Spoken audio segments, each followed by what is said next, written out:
From TRICHOMES.com, I'm Jason Kitamura, and this is the Tech and Cannabis podcast. I talk with game changers in the tech community to gain valuable insights into the future of the fast-paced cannabis industry.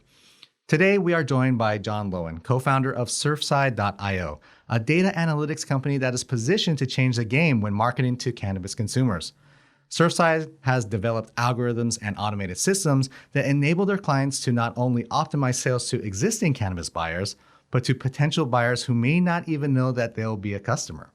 We will discuss the future trends of the cannabis sales, along with the growing fear about personal data collection. All right, today we have Jon Lowen with Surfside.io. Welcome to the show, John.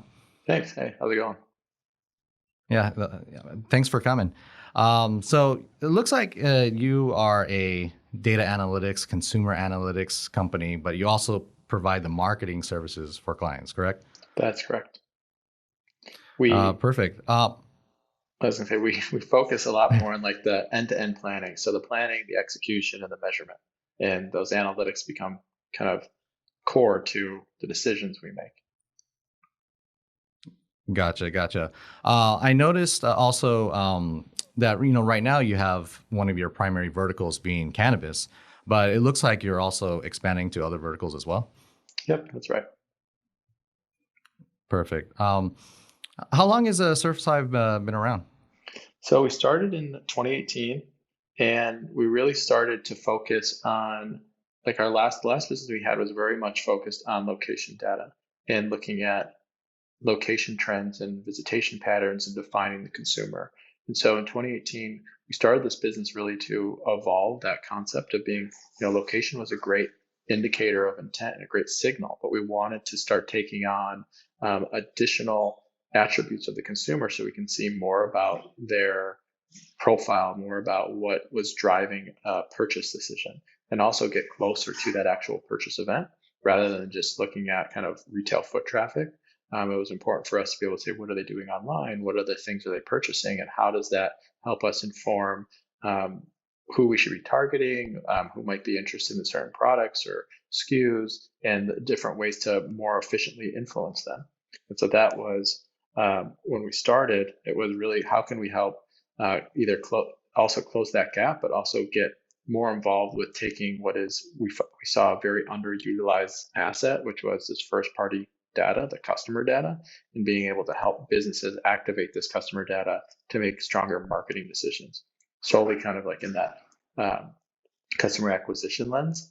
And we saw cannabis was a really great opportunity for us because there's a lot of customer data available, and there are a lot of companies that had really great insights on purchase patterns and consumers, but the marketing layer of that and the ability to activate it and action it was kind of lacking. And so we saw an opportunity to be able to enter and focus on this vertical because of the complexities in it. It kind of proved out to be a great proving ground for our technology. Perfect. So it seems that the first step, I guess you guys do is to try to analyze somebody's current clientele, correct?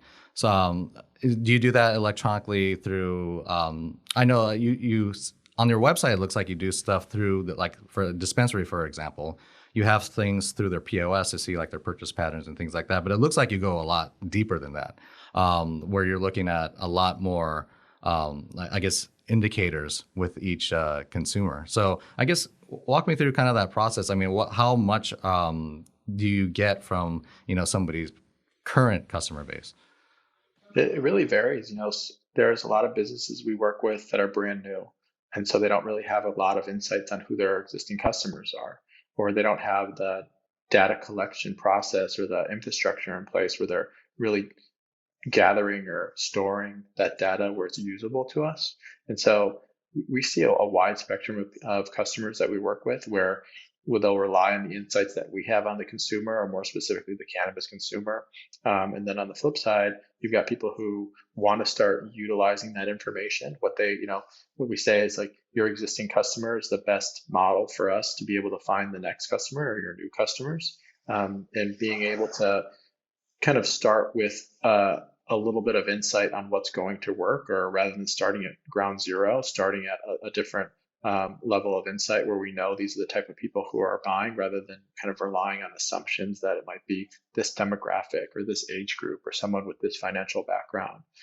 We can start saying, well, actually, these are the type of people who are purchasing, whether it's in store or online or different product SKUs. And we can start saying these are the right ways to message them. This is the right people you want to look. And then we'll identify people who are lookalikes that share those same attributes so that we have a better chance of success on day one rather than kind of building in this large learning curve, which might take a week or 3 months in order to accomplish.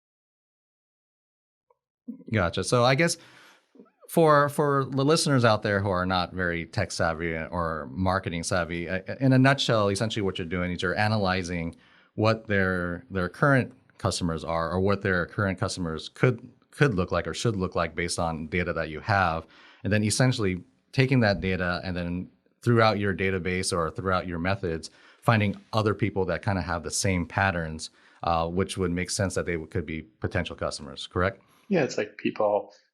Exactly right. But it could be as simple as this. I see this consumer's his best friend is this consumer, and that best friend isn't a buyer yet. Or this person looks just like that from where they live or where they work or other different attributes that we might have on that consumer. And we start making those matches. And then as the campaign goes on, you see what's working and what's not working, and you adjust and optimize from there. Oh, it's really interesting because I know, a lot of companies base upon kind of like a user's interests and their buying patterns, but you're also looking at like the friends and the networks of some of these people. That so potentially there's a high likelihood that they might maybe into the same thing. Is that Yeah. correct? One of the keys, yeah, exactly. So one of the keys for us, and this also enables us to work in other verticals as well, is that we're not only looking at cannabis behaviors. And so, and people talk about this a lot, but one of the biggest markets and the biggest opportunities is finding those what people claim like label as these canna curious customers. So the people who aren't yet in the market or aren't yet consumers yet, but are going to be in the next 30 days, 90 days. They're interested, but they haven't yet made their first purchase. Like think of like states that are just coming on legalization. It's just happened in the last year or just about to happen in 2021. These people are now going to be entering the market. And because we deploy information on all connected devices in the US and Canada, and we have all this information about these different consumers, it enables us to be able to say, well, these are the, let's say, 50, 60 million people who have made a cannabis purchase in 2020. Who are the remaining 180 people of who are legal age who are going to potentially be able to buy in the next 12 months or 6 months? And it's our job to really say, like, these are the people, like rank and profile that these are the buckets going to convert in a week versus 90 days versus a month, and be able to bid or like prioritize those levels of consumers based on their interest levels or expected interest levels.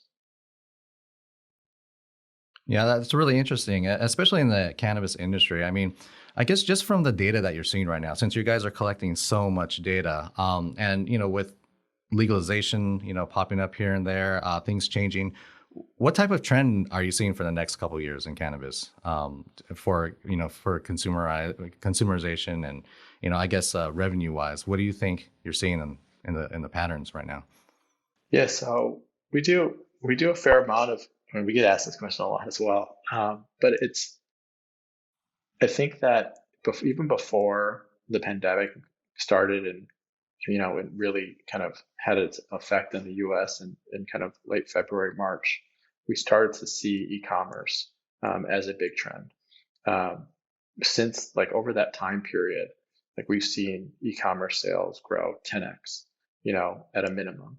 And so being able to kind of point to that as one of the biggest trends isn't really like uh, a huge realization. Like if you look at other brick and mortar industries, you look at just commerce in general, e-commerce is becoming the preferred method of purchase, that preferred point of purchase, and how people are really prioritizing convenience and ease of purchase and getting stuff delivered to their door. And so I think that will very much follow. It'll be interesting to see how kind of regulations and laws play into the ability to scale, continue to scale that.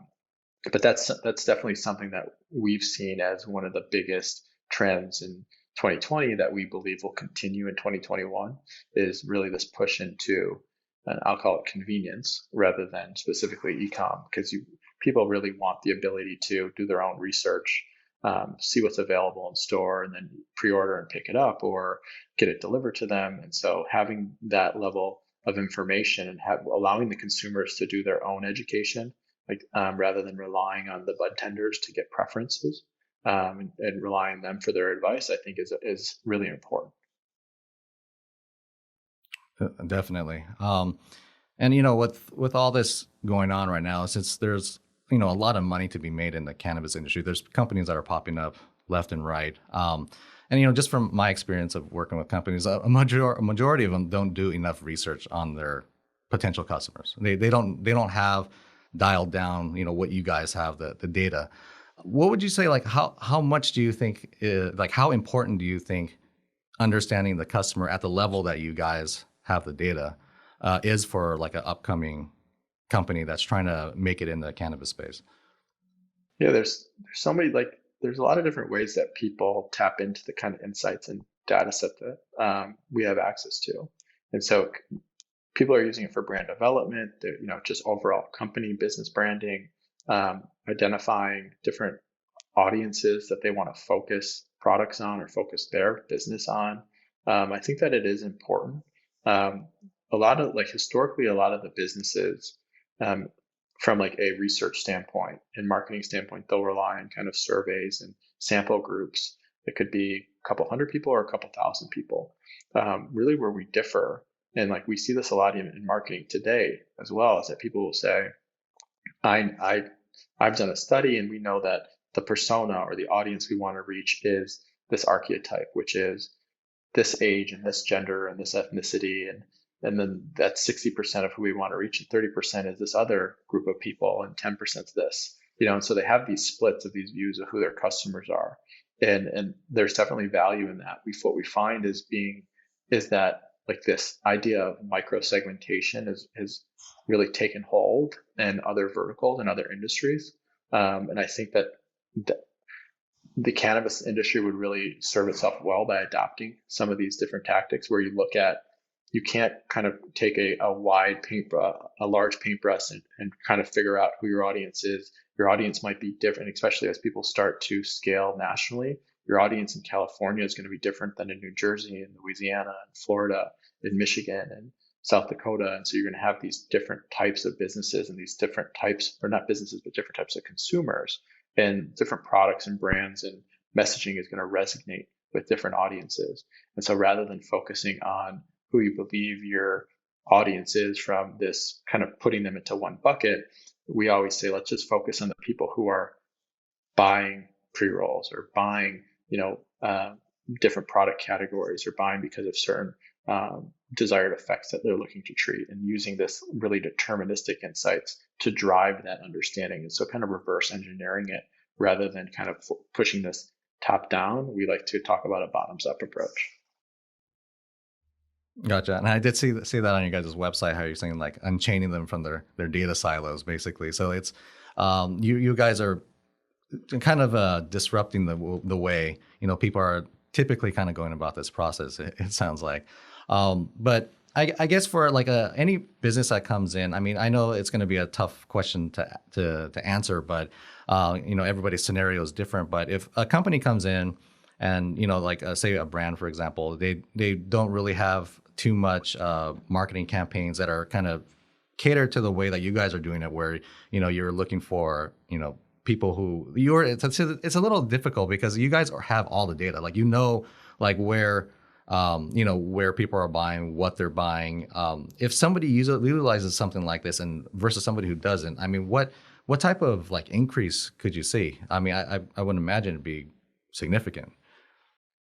Yeah, I like you said, every brand's different, and you have people who are more focused on creating awareness versus people who want to drive sales to a specific delivery partner, or maybe on their own e-com that they've set up on their site from a brand perspective. But what we tend to see is, we kind of bucketed, like, if you look at everything at the top of the funnel, the purchase funnel, all the way to the bottom, where you have brand awareness at the top and an actual transaction at the bottom, you're going to see a definite lift, because what we're talking about is the ability to look at someone who is likely to buy versus someone who might be an existing consumer buying a competitive brand, or someone who's already in market versus near market. And so it's a combination of the speed to purchase, and so how quickly we're moving converters. And so rather than taking 3 to 6 months to kind of drive effective return on ad spends or lift for a campaign, stuff can happen closer in, a 2 to 3 week window. But on average, I would say that, like, we like to strive to see like a 3 to 5x return on ad spend for our customers, and north of a 20% lift. And then when we look at kind of some of our more targeted tactics versus stuff that's a little bit more general, we tend to see that the performance, depending on whether it's app or mobile web or desktop or the different sizes or creatives that you might be running, we tend to see anywhere between like a 50% to like a 3x lift in kind of performance metrics. Wow, that's incredible. Another thing that I noticed that you mentioned on the website, which was interesting to me, was I think the metric of the 30 billion a day. I can see how this, because you're essentially creating these new buckets of consumers, that it's a growing database that you have of people, and especially in a single vertical, that's super advantageous. So I guess as things go on, I mean, how big do you think the data that you're going to have for cannabis is? And once you have that data, like, what do you guys plan to do with it? Yeah, I mean, obviously there's a number of different privacy regulations and consent management, in ways that, like, different partners, their data sits within their own environment, doesn't get merged into these larger ecosystems. And so one of the big things is that we look to be able to work with our partners that we have, that are contributing to this data pool. And we also have our own data sets that we're ingesting and building works off of. But then on the flip side, we have all of our partners. And so a lot of our partners utilize us to just help them manage their own first party data and activate it for their own use cases, where it doesn't then get cross-referenced with any other information that sits within our ecosystem. And as we continue to add partners, our ability to continue to help, single dispensaries all the way up to multi-state dispensaries, continue to grow. Our ability to help brands understand what's working, what's not working from a brand perspective, ancillary businesses. So there's a lot of different ways for us to help individual companies with their data management and understanding who their customers are, enriching the data sets that they have so that they can use it for their own internal purposes. And that's been really a key focus for us, rather than focusing on kind of like monetizing and reselling this data to larger groups, because it's, for us, it's always been about how can we work with our existing partners and activating and enriching the data sets that they have and creating better systems for their own use cases and their own business purposes. And that's really been a focus for us.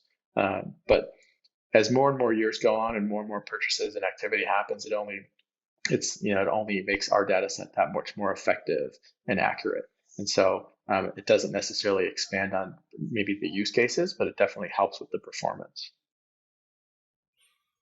So, that being said, I guess, data and big data, that's always a controversial topic these days, right? And especially nowadays, you can be tracked so many ways, with all of the, because you're always constantly on a device, and devices basically track, everything that's going on.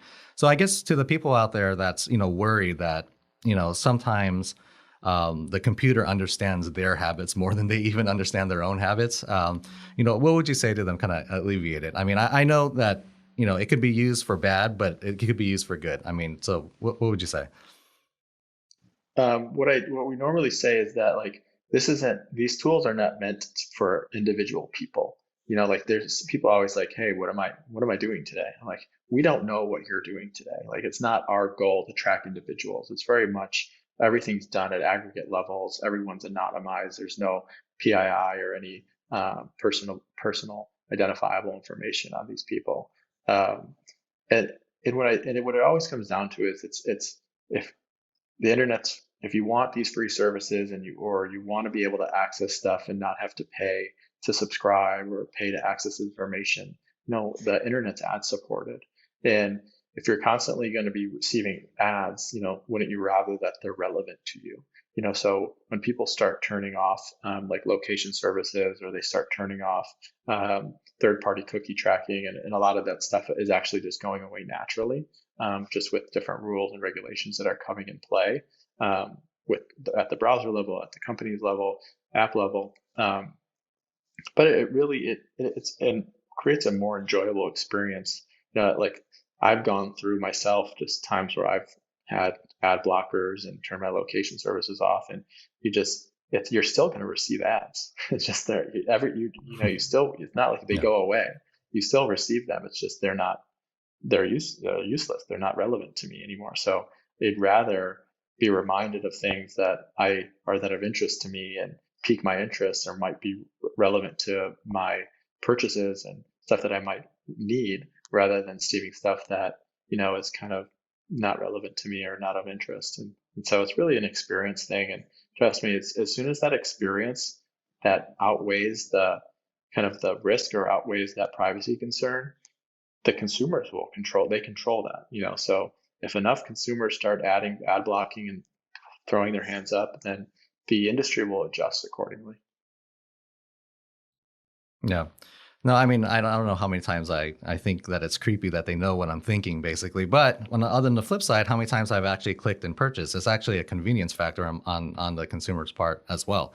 So yeah, you definitely got to look at it that way. Yeah. Okay, well, I mean, we have all this information that is out for the taking for cannabis companies to use. I guess what's the next thing that's in store for Surfside? What's the next step? Yeah, it's like for us, we've been very focused on being able to provide automated services and self-service platforms and analytics and insights, and we want to be able to create something where we can continue to add to the value we provide our clients. And so helping them, inform them about who their customers are, what's working, what's not working, even if it's not only for our services, but other services that they might be running. So kind of becoming more involved in the entire ecosystem, and helping them make those better informed decisions across different verticals within their own business. That's really a key focus for us. Rather than only being able to tell you how our campaign's running, what about other initiatives that might be occurring? We've started to get involved in a lot of out-of-home measurement for our customers. And so out of home is kind of a big media channel for a lot of people in the cannabis industry, just as they're targeting putting up billboards, whether they're static billboards or digital billboards, and being able to attribute that back to e-commerce sales or online sales or in-store visitation.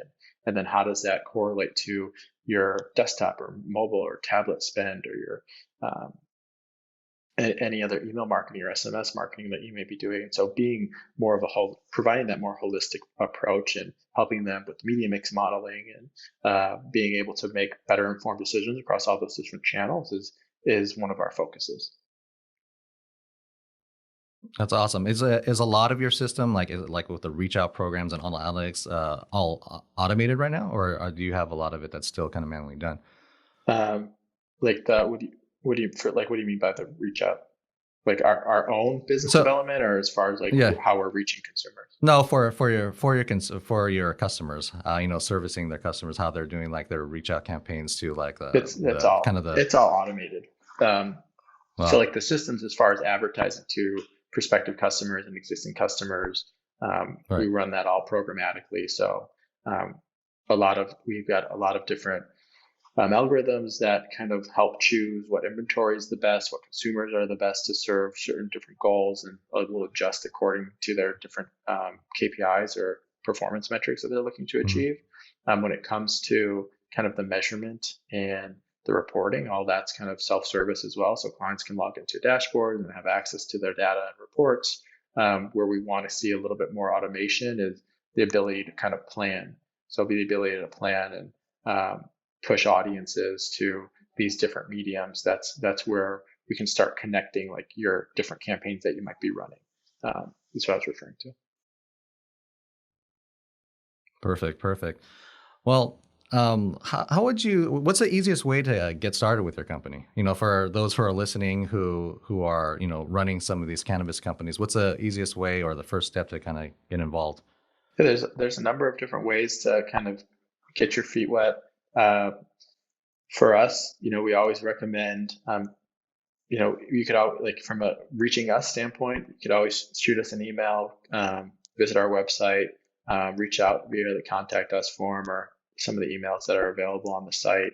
But as far as generally where people start, it's we generally like to start to understand what existing media that they might be running, what kind of appetite they have in order to whether it's driving people to the store, maybe driving to their website. Is it brand awareness? Is there a specific conversion or a specific campaign goal or marketing goal they're looking to achieve?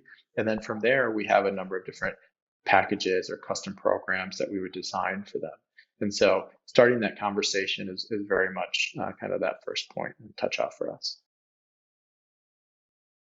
Perfect. So yeah, I mean, I want to thank you again for coming on the show. Oh, thanks for having me. Yeah, your product seems awesome. To be honest, it's I mean, really it requires a team of uncountable people to do what you guys are accomplishing through your pre-built system. So yeah, I commend you for it. It's awesome. Thank you. But yeah, thanks for coming. Is there anything you want to add? Any last things you want to talk about your company before we go? No, I think you covered it all. I appreciate the time and the thoughtful questions, and yeah, thanks again. All right. Thank you very much. Thank you. Once again, thank you to Jon Lowen and Surfside for coming on to the show. For all your cannabis news and to find other podcasts like this one, go to www.trichomes.com. If you want to reach out to the show, please email at techandcannabis@trichomes.com. I'm Jason Kitamura, and thanks for tuning in.